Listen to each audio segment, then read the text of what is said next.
They're pictures you've probably seen.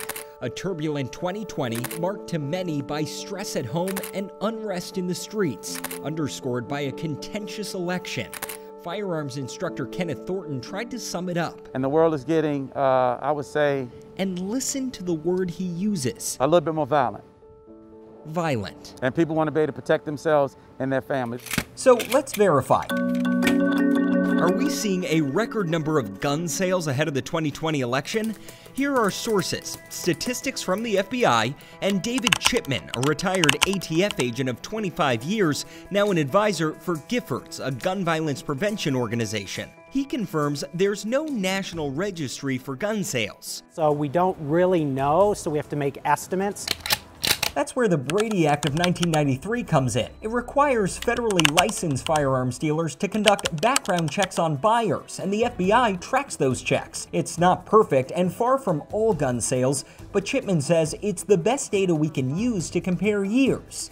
I dug through dozens of pages of that FBI data, and here's what I found. As of October 1st, they'd done more than 14.8 million background checks for gun sales in 2020, more than any other entire year except 2016, just barely.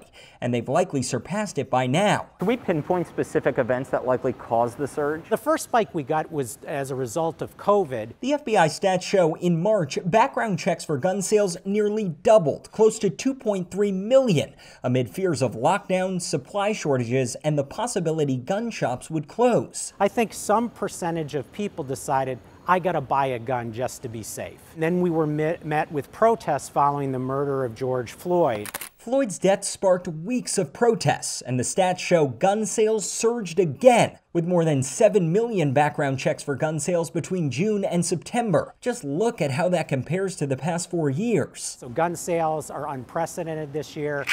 So we can verify. Yes, FBI data shows we're seeing a record number of gun sales in 2020. But why is this happening? What's causing these spikes? I think fear. I think uncertainty. I think stress. I decided to bring that question to gun shops in Virginia, where business is booming. Are sales spiking this year?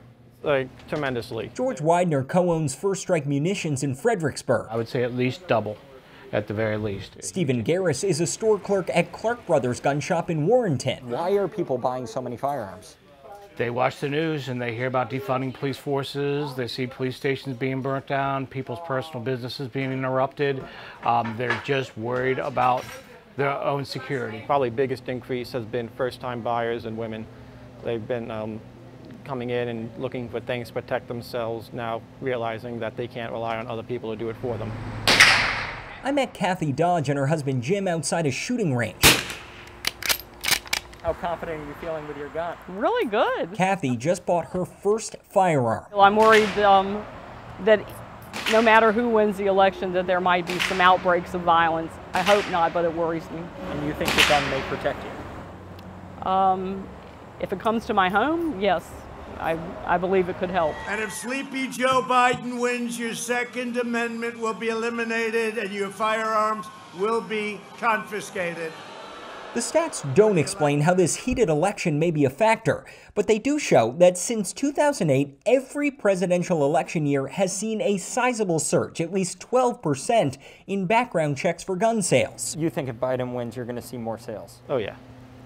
I'll see a lot more people worrying about what they're going to try and ban. My gut tells me that that might be not the case, since the market has already been infected by these surges and panics, and I think people who've ever thought about buying a gun have already probably bought it. Whatever the reasons, we can verify we are seeing a record number of gun sales in 2020, and it's far from over. It's extraordinary, and we're braced for what other events in the future might have similar effects. With your Verify, I'm Gabe Cohen.